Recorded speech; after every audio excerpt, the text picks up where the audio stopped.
I'm going to tell you guys, and this is a mistake I made by having so many credit cards on the personal side. You cannot leverage personal debt. You can't. What do I mean by that?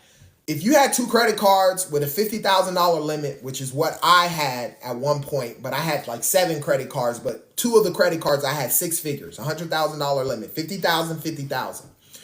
When you try and leverage personal debt, let's say something popped up, some type of investment, something popped up for you, you needed 30,000. You still got 20,000 left over. And of 100,000, 30,000 is 30%, right? Which is what they tell you you can actually use that utilization on your credit.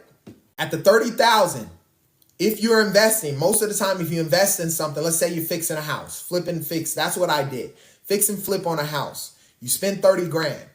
It may take you 90 days. It may take you 6 months before the house is fixed up and sold.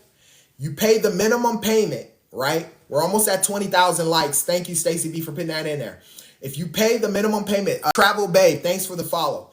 If you pay the minimum payment, let's say for 3 or 4 months, what happens is credit card companies, this is what happened to me, they look at you as risky. So even though you're making the minimum payment, I was never late, nothing along those lines. And the minimum payment on the $30,000 is around anywhere from $8,000 to $1,000, depending on the interest rate on the credit card. And that's what I did. So I was paying that. And then next thing you know, they looked at me as risky and they cut my limits down. So the $50,000 credit card that I had 30,000 on, they dropped it down to like 35,000.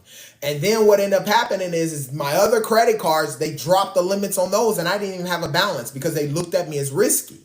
And you cannot leverage personal credit.